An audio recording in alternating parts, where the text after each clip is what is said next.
send you pestilence!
Would you kindly join me for another episode of BioShock, the collection? I am playing through the first BioShock game.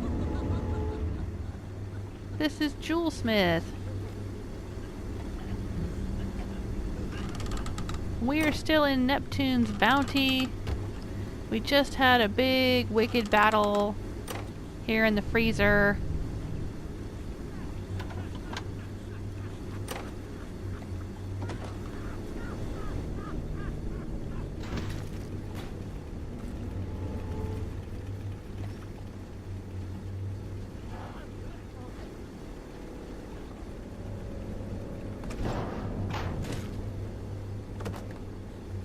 I can probably melt that and maybe get in through here. There we go.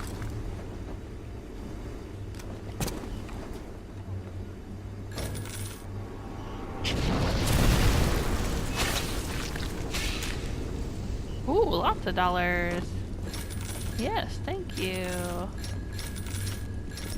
That was totally worth it. Oh, hey there, corpse in the freezer.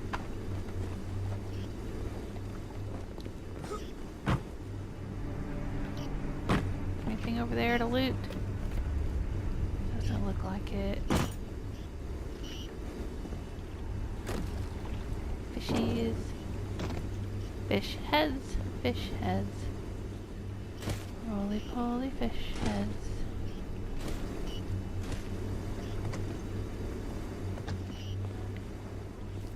Okay.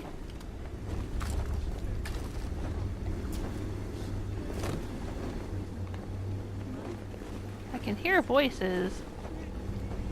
There's somebody up there. Not sure if I'm gonna have to fight them or what. This is where we had our big battle. And I'm just searching around here.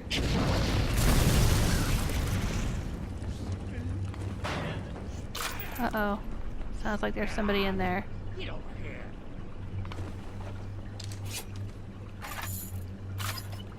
You think you know me? Hey!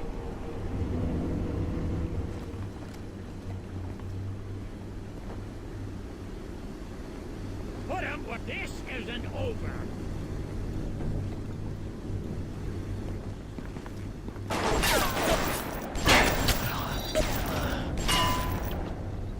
Probably could have set that on fire and it would have blown them up. Right? That. See, that would have lit them up. I gotta remember to watch for those oil slicks. What is this? Oh, Eve, I will take. Cigarettes.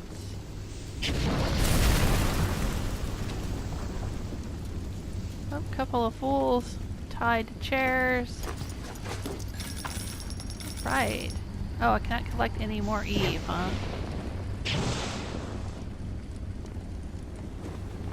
Oh yeah, I can only have 9.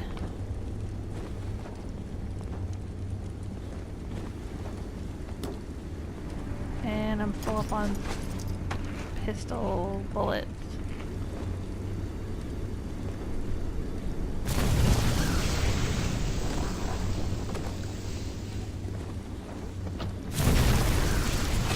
There we go.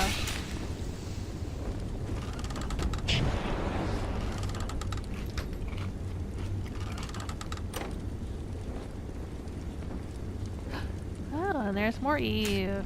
And a first aid kit that I don't need. Well, I might as well top myself off and take it. Sure. Now, what would have been handy, I guess, when I was fighting the battle is if I had melted these and run in here during the battle. That might have helped me. Or, I don't know, might have made things worse. I don't know. But I would have found some med kits and whatnot. I think I died, what, twice? There's a little Vita chamber right out there, so it's fine. I kept getting revived. Alright, so we've checked all of these freezers.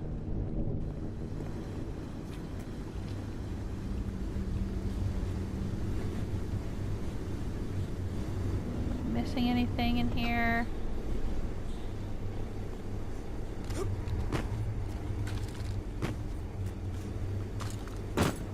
Not really a climbing or jumping component to this game, but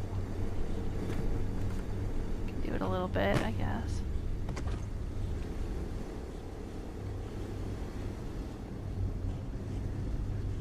So how are you guys doing? I appreciate you being here. If you've been watching this BioShock series, you're one of the few. But I'm going to play it anyway, because I enjoy BioShock. I played this game about 9 years ago. It had its 10-year anniversary a couple months ago, from what I saw on the internet.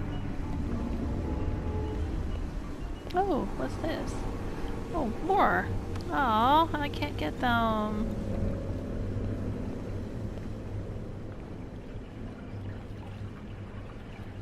So I'm playing it, and then I'm going to play BioShock 2, and then I'm going to play BioShock Infinite.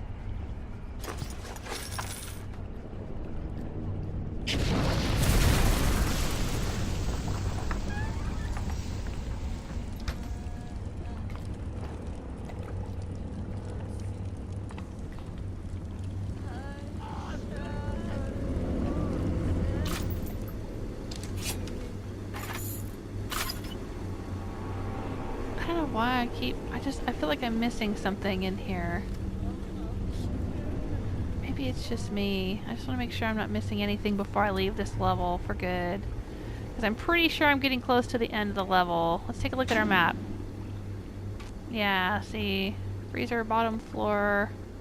Freezer top floor. And then we're out. See that? So I just want to make sure I'm not missing anything.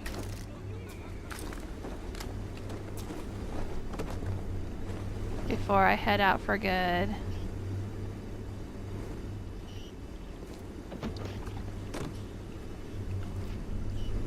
Alright.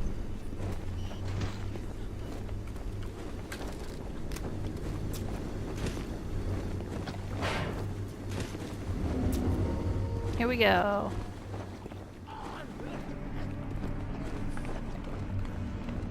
Oh, yeah, I have a little robot friend. Who I think's on its last leg. Or last propeller, as the case might be.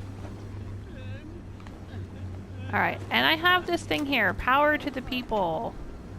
I can upgrade one of my weapons. Now I asked you guys in the last video what you thought I should upgrade. And the feedback that I got was that I should upgrade my machine gun because I use that a lot. And because my shotgun already seems to have gotten pretty powerful. I can one-shot a lot of the splicers. See, it says this machine will be disabled after the upgrade is applied. I don't really use the pistol much. I really like my machine gun. I can reduce the kickback or I can increase the damage. Yeah, I think I'm going to increase the damage. The kickback doesn't really seem to bother me too much. This would be nice if I could speed up the shotgun rate of fire because the reload is very slow.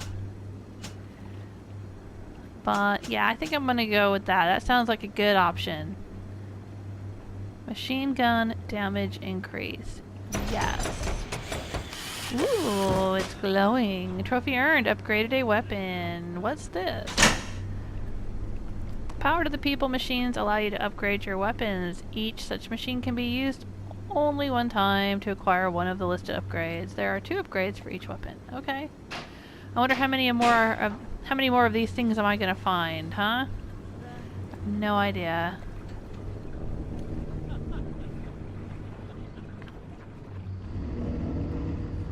Ah.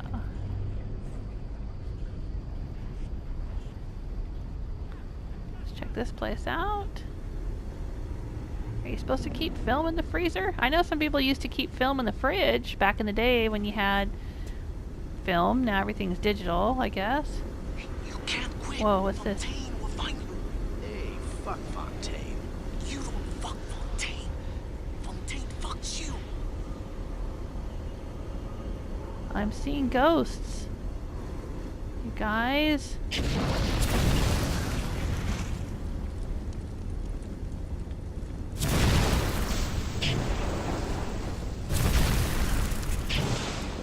Uh-oh, what's back here?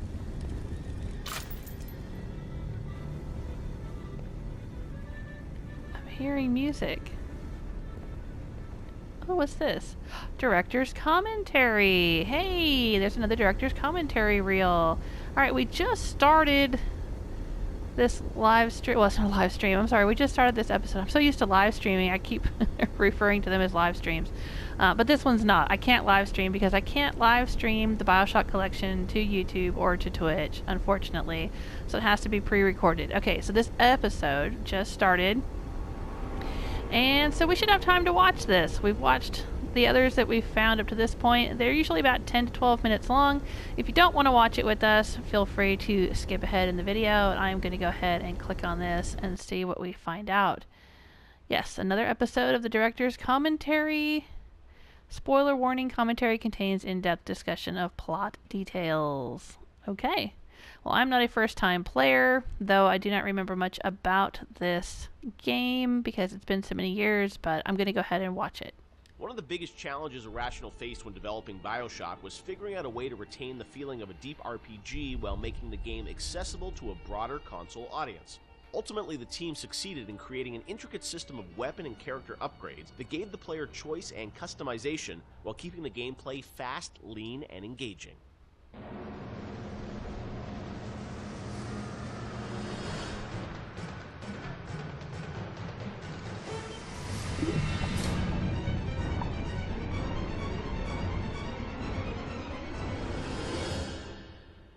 One of the hallmarks of BioShock, to me at least, was that it really blended RPG and sort of first-person action game together in a way that, you know, is sort of standard today, but a decade ago was really pretty revolutionary. Yeah, it was. And I know for the team, I think at some point it became clear that you wanted this to work on consoles, not on PC, right?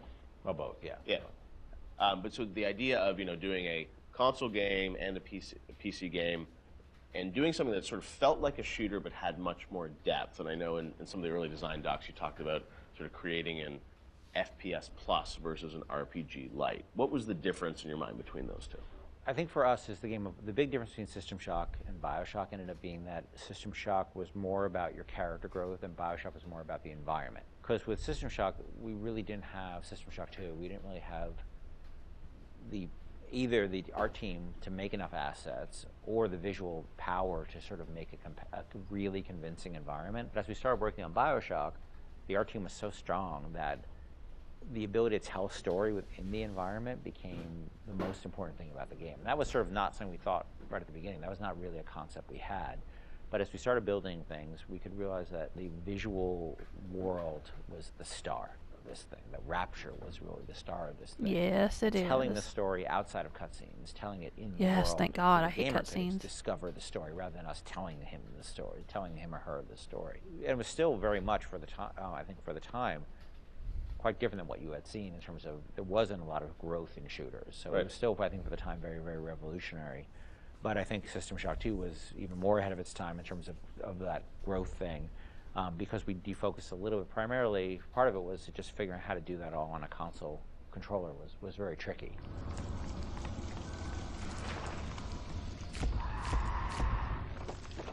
No, I remember even the early demos, people like, you see a plasma, you see like a upgraded weapon, people are like, oh, I've never seen that before in a shooter. And that was, when you were coming out of the sort of, the Quake, Doom, Half-Life, where it's like you have, 8 weapons on the keyboard, and you sort of knew what they were, and they weren't going to change. Yeah. Sean, was that something that, from a sort of creative standpoint, was it always clear that that was something you guys wanted to do, or it evolved over time because you wanted to have more depth in the game? I mean, it certainly evolved over time, and each upgrade path was slightly, had its own unique challenges. Like certainly upgrading the weapons, you had to design a base weapon that didn't feel like crap.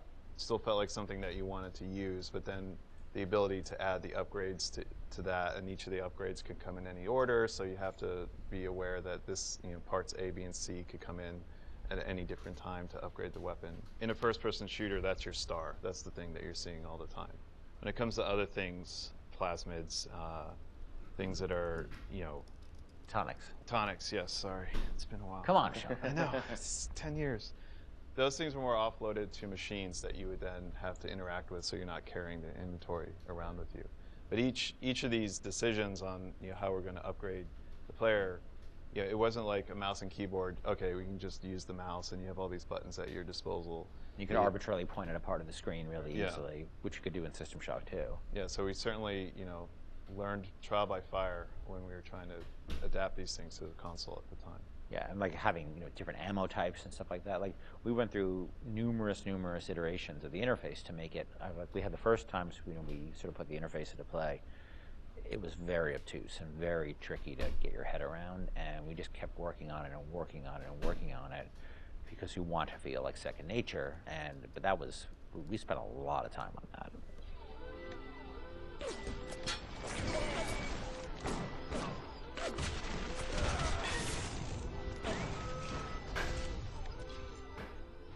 What motivated the idea of having so much choice in the way you could sort of play through this game? What was it to give the player a better sense of authorship over the experience, or what was driving that?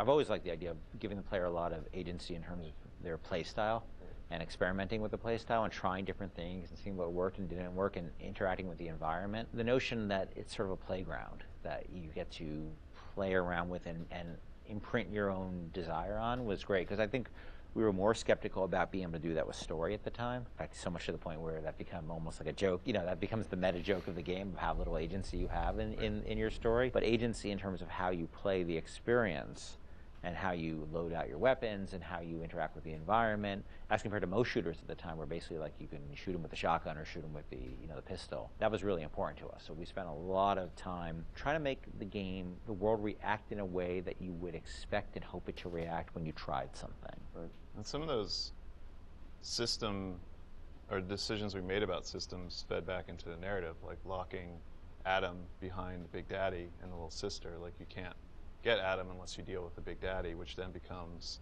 a roving boss fight, which then becomes another system that I don't know if we planned that from the start or was one of those happy, like, serendipity, like, oh, this decision that we made about putting Adam behind the Big Daddy totally works because now we have a different type of boss fight that you hadn't really seen in other games. Actually, it was the other way, because what happened was originally there was no concept of Adam, and Big Daddy just had money and other treasure on them, like every other splicer. Yeah. And they were so tough, nobody would ever fight them, because why on earth would you go after that guy? Right, go off a bunch of small splicers and get the same amount, yeah. So we had to come up with a currency that was exclusive to them, because we knew that was where the fun was, right? But we also knew people were terrified of them, and we didn't want to fight them. Yeah. So video game development and system development is a lot like economics, right? In economics you try to encourage certain behaviors through tax, usually through tax policy. Well, you want business growth, so you lower taxes on certain segments of the business economy, or you want to encourage people to move into this area, so you make incentives to move in here. We had to make an incentive for players to fight the Big Daddy, and Adam became that incentive. And then once you had this Adam, then you had a new piece of narrative, which they could then incorporate back into the story. Yeah. I don't want to taste the Adam fucking drink. Stay away from her, or it is you who will be shot next. Easy now, Doctor. He's just looking for a wee bit of Adam. Just enough to get by. I'll not have him hurt my little ones. Talk a bit about the plasmids and the vending machines and that sort of whole approach to, I guess, what is kind of a tech tree, but, you know, and coming from PC games, you know, used to strategy games and whatnot with very complicated ways of how you would upgrade things. I thought you guys did a really interesting approach to how you made it very accessible to a console audience. How did that evolve? Did you know the vending machines were going to be there from the get-go? Well, we had vending machines in System Shock 2, so we were sort of lifting that, and I always thought that was a fun notion because it's a affordance that people already understand. You know, they see a vending machine, they know immediately, oh, that's where I buy stuff, right? Yeah. And you also then have to have a shopkeep. When we talked about wanting to make things, put limitations on ourselves so things felt fully believable. Yeah. If we had a shopkeeper sitting there, you can't shoot him. He sits there, he doesn't say anything. And all of a sudden he feels fake. Where a vending machine, the Circus of Values machine, can feel 100% authentic, you know, despite the fact that it's selling like ammo and stuff like that, you know, which is, But in an objectivist society where you don't have rules and regulations on that type of thing, it feeds back into the narrative. But you don't then break the fiction at all by having these characters who sort of don't really live and breathe in the world. So the vending machines became an important part of that, but we still want to give them character, and hence and so that clown image came from a piece of, that image is actually from like a fruit container or something from like the 1940s. Okay. And so we had a book of like royalty-free images, and I saw that image, and I'm like, let's put that clown on it, and we'll call it Circus of Values, and then, you know, we wrote some lines for it, decided he'd be this sort of asshole clown. And, it is brilliant. Then we hired the best actor in the world. Him. That part. That was me. Yeah, he's the Circus of Values my biggest guy. Avengers, I didn't cost anything. I didn't know you were really. I was a clown. Yeah, I was a clown. I hear it in my head every day. My wife hates that voice. She hates that voice. You can give us a little of it right here. Welcome to the Circus of Values. She does not allow me to do that, so I do it outside of the house. Okay. But it allowed us to have something that felt very rich and very real while being very limited at the same time.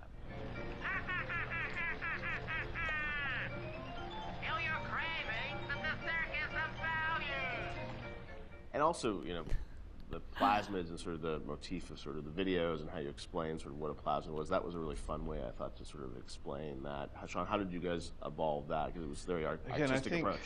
I think those came on pretty late too, because we were developing all these systems, and you make the assumptions because you're dealing with them every day that the player who gets this game is going to understand what these systems are. And we always joke that you can't ship a developer with a game, or you can't expect somebody to have a README file for all of these things. Nobody's understanding what these plasmids are or how to use them. How do we present these to the audience in such a way that they're going to understand what it is fictionally and what it is functionally? Because Rob Waters did a lot of the animations on those, and we sit down and we write out like a little 30-second commercial of what this thing is. And again, because going back to the narrative, this is what would happen in Rapture. People are trying to sell these things, so they would come up with commercials to explain why you need this. Using that as your framework, you can then come up with all of these little gags that people will remember that have a little personality to them. But I think ultimately in the end weren't that expensive to create, because they're cheap. I think one of the most important things about it is we didn't want them to be long, and we didn't have a lot of budget for the art, so we had like a couple of frames of animation in them essentially. And so we had to figure out, how do we message how this thing works in like that, and that's what marketing is, right? It's how do you message how something works, and marketing and tutorializing are very similar things, right? You're trying to get a message across in a very brief period of time in a very snappy fashion. And I think that one of the things that I always felt about games is that tutorials are sort of death, and because they're usually like you go into a scene and there's like a shooting range or something like that, and narratively they never really make sense either. And they're so boring. And so we always try to put a big burden on ourselves of how do we train people while not letting them know they're being trained, and brevity is really important to that. So we had a bunch of art constraints in that, which also led to a bunch of writing constraints. And so those things were like, I don't even know if they were 30 seconds. Yeah, they were really short. Seconds. Yeah, 15 seconds long. We had to explain a whole plasmid in that period of time, and I think that was a good exercise because it also made the game, it forced us to be concise and to really explain what this thing was like that. Through can even catch grenades and throw them back.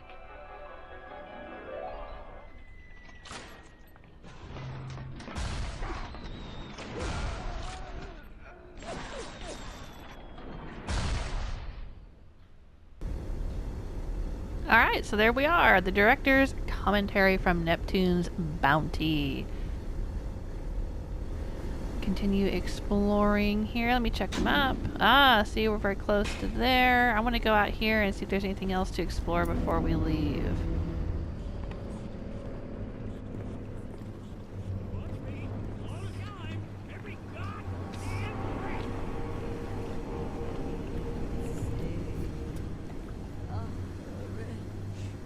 This sounds like this is where all the jerks are. You think you could get away with this? Yeah? So come at me, bro. Remember me, goddammit! Remember!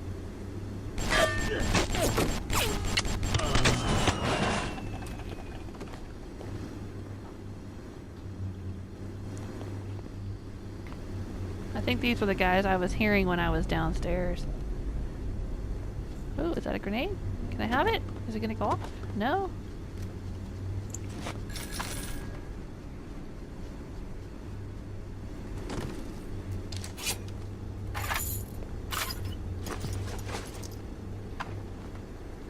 What's this? Pep bar. Oh, okay. Putting the screws on. Oh. Fontaine's putting the screws on us, and Peach Wilkins is no longer with us. Getting us out of 80 points of our cut with the threat of turning us into Ryan if we don't play ball. Son of a bitch. Sammy G comes and tells me he's thinking of going to the constable.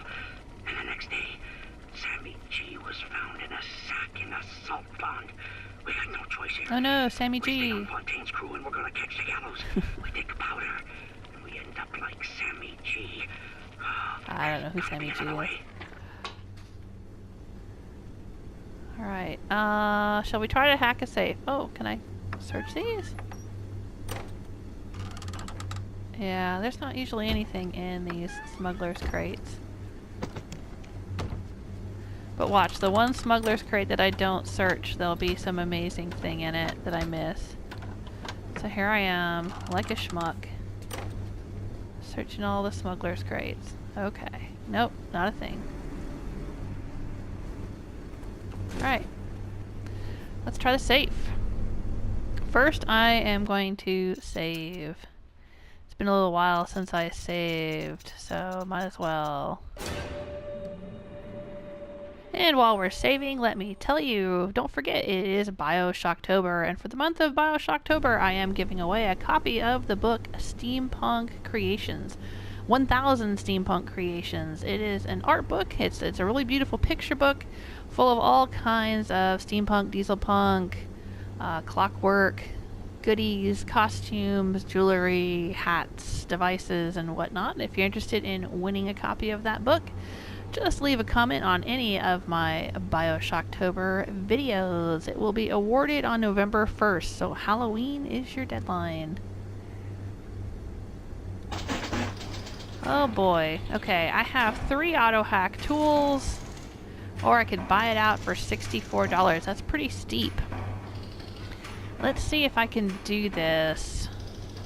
I might regret it.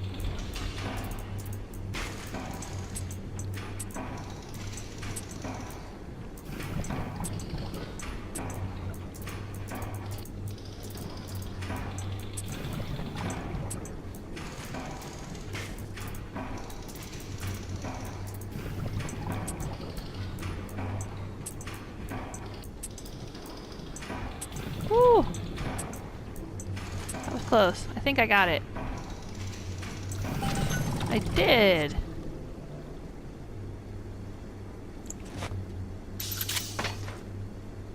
And another auto hack tool! Yay for me! Alright. That was worth it.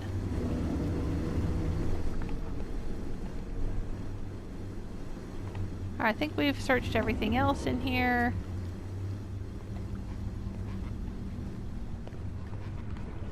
Alright, we're out.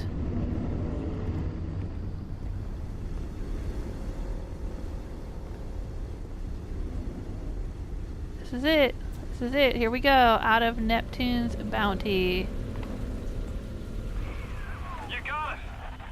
Should be smooth sailing from here. I'll meet you up ahead. Yeah, Atlas, somehow I don't think it's gonna be smooth sailing. It's not gonna be smooth sailing, my friend. It never is. This is BioShock. And we still have many levels to go.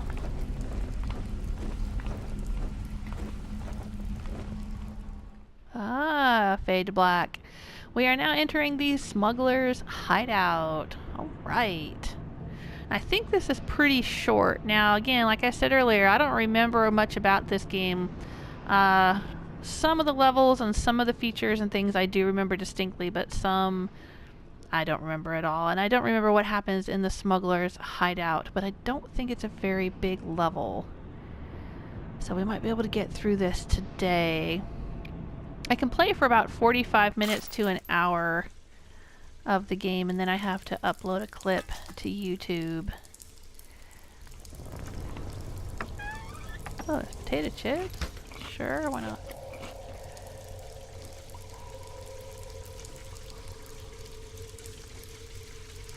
Let's take a look at the map and see what's ahead of us. Alright, some tunnels. And some more tunnels, and that's it, huh? Can't be that easy.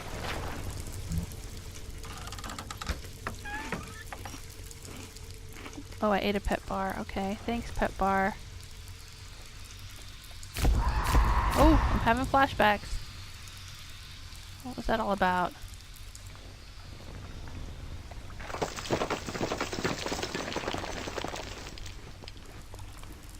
I'm hearing a bunch of noises. Oh, I think that's a Vita chamber. I'm right outside the submarine bay, but I can't get in. I'll need you for that. My family can't be more than 100 yards away. Okay, Atlas. What's gonna be down here? I don't know. What should I equip, you guys? Maybe Winter Blast?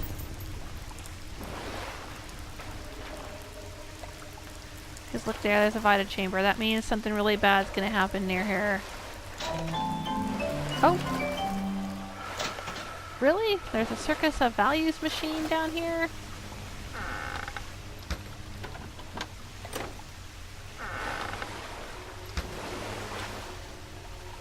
No, I don't need to drink the Merlot.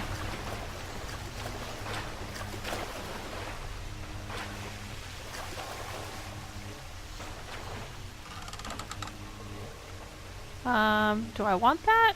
Am I wanting that right now? I guess.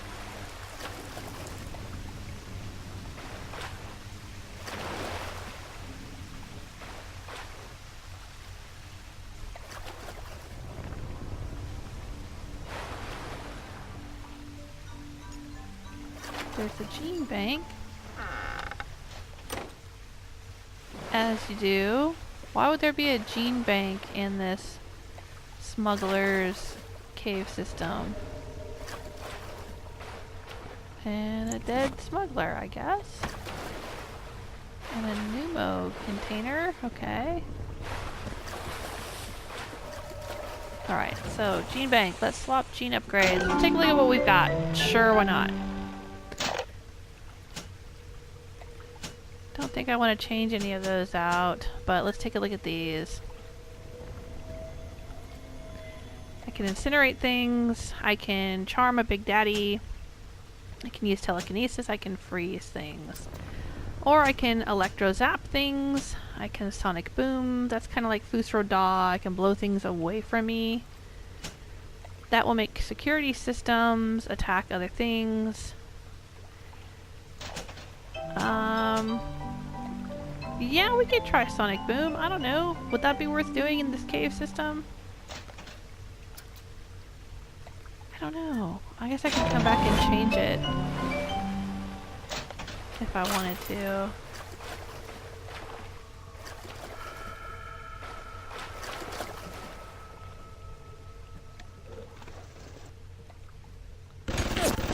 Shit. I was gonna say, did I hear a turret?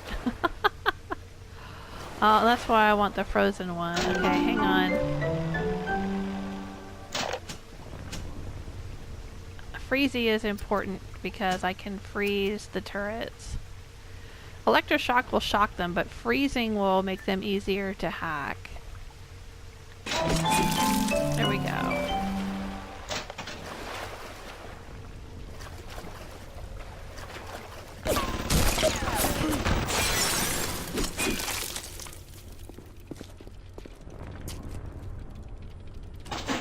There we go. It makes them move much more slowly.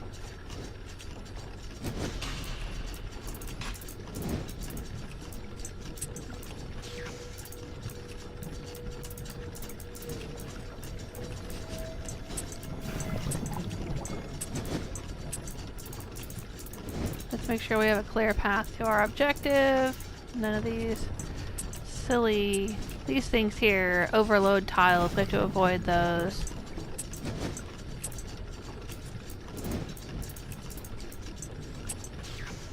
Let's see here, we need that one. No, no! That one right there. Okay. Alright, let's double check and make sure we did it right. Yes, yes, yes, yes, yes. Alright, now it'll help me instead of fighting me.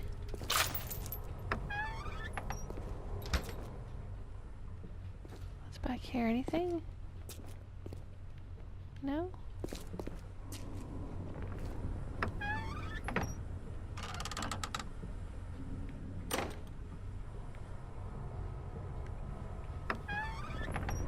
Chechnya vodka. Nope.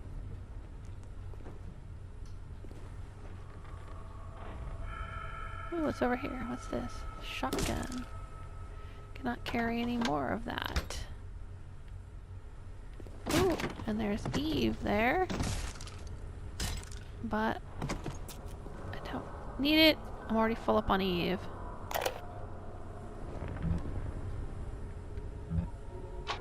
We all come down here. Figured we all be part of Ryan's great chain. Turns out Ryan's chain is made of gold, and ours are the sort with the big iron ball around your ankle. He's up in Fort Frolic banging fashion models. We're down in this dump yanking guts out of fish. Fontaine's promising something better. He's like one of us, you know? Like he's worked a day in his life. He says meet him at his fish packing joint at 11. I'll go. Bring a couple of guys. Hey, it's not like things could get a lot worse. So there's trouble in paradise, huh?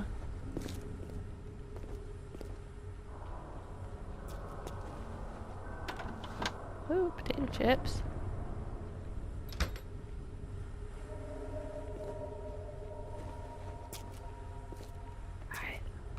Way we came up. There's the gene bank. Let's check the map. Yes. Going forward. Okay.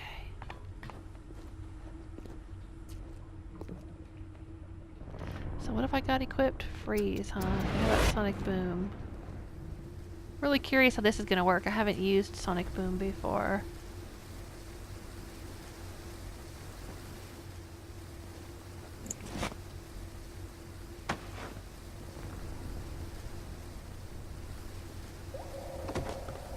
Submarine Bay, huh?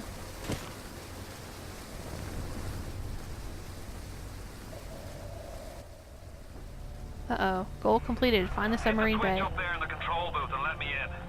I think it's time to shake hands and get acquainted. Open the hatch. You had your fun, but enough is enough. If you press that button, you'll learn what it means to truly be my enemy. Uh-oh. What's gonna happen here?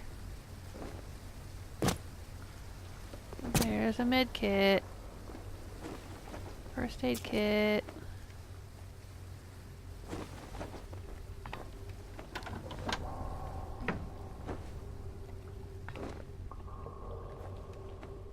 Alright, hang on.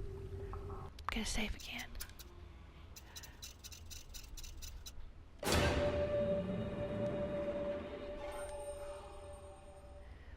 In the Smugglers Hideout. I have no idea. I do not remember what happens here. I just don't know what to expect.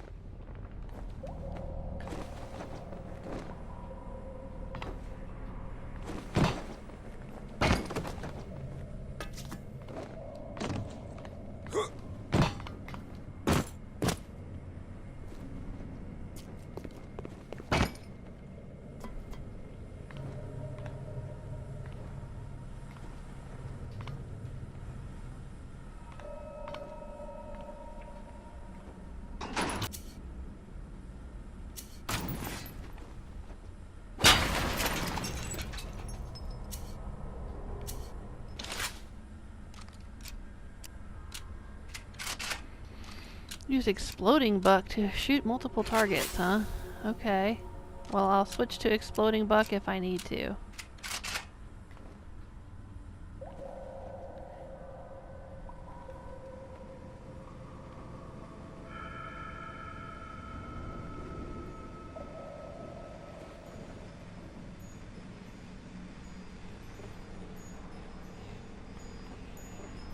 This is the control panel.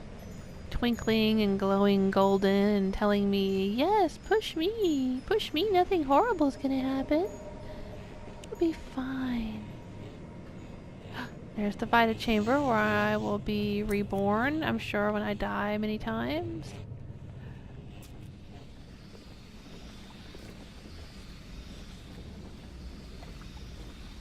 There's a med station. Let's hack this. So if anyone else tries to use it but us,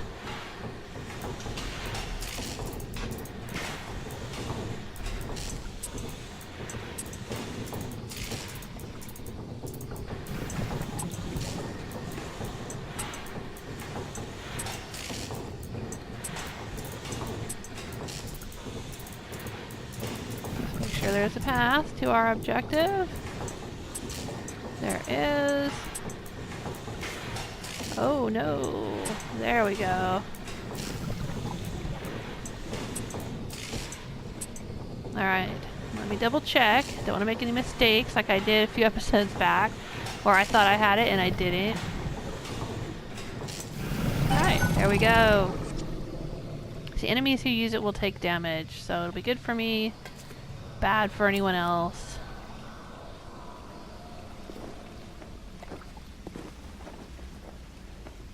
I have a feeling now. I'm trying to get a look at the lay of the land here. I'm thinking I'm gonna push that button and then I'm gonna have to run through here. Probably run some kind of gauntlet to get to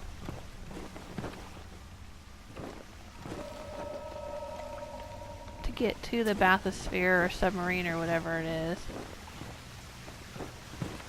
Looks like there was some oil there. Do I have incinerate on me? No, I do not. So I can't set that on fire. Alright, but we'll use sonic boom. Maybe that'll be helpful. Just looking around.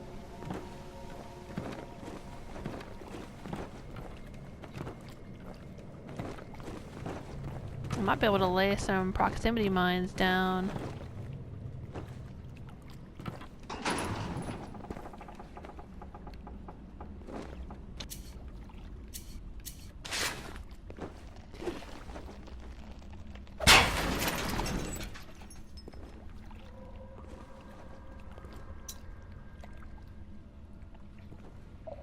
Alright, what is this? Kraut scientist. Are they talking about Tenenbaum?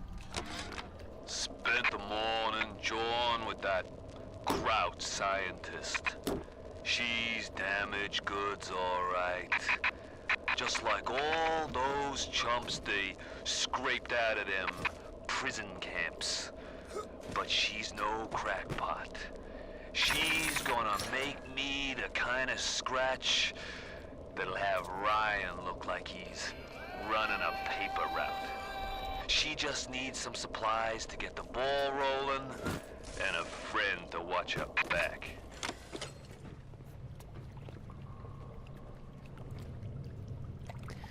Alright, so that was my alarm. That little bit of, if you heard a little bit of music there, it was my alarm telling me that it was about 45 minutes I've been playing.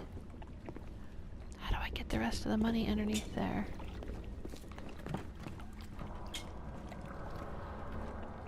Which means I'll have to wrap up this episode soon. Oh, there's more stuff down there too. Can I jump up here and get down there? I don't seem to be able to. Alright, so let me say thank you for hanging out with me. Unfortunately, I cannot live stream, so I can't do live chat, but I do read the comments on my videos.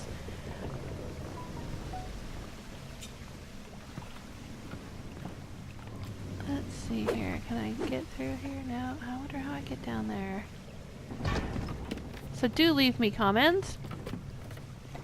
I will read them, and if you leave comments, you'll be entered to win a copy of the 1000 Steampunk Creations book. And I will be continuing to play BioShock, and eventually BioShock 2, and BioShock Infinite. There's the submarine. It looks just like a bathysphere. Can you hear me, family in the sub? Are they making any noise at all? I don't think so, Atlas. I think that you're lying to me. I don't know, call me crazy, but I'm just not trusting it.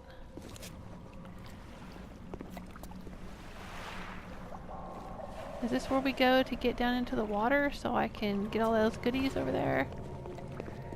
Oh, there's a button right there. Maybe? No? What is this? Can't interact with it. Okay, I think I have to push the button up there and then run down here.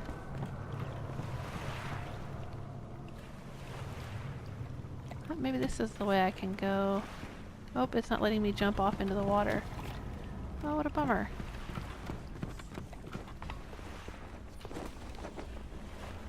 Alright, well you'll have to check into the next episode to see what happens after I push that button upstairs.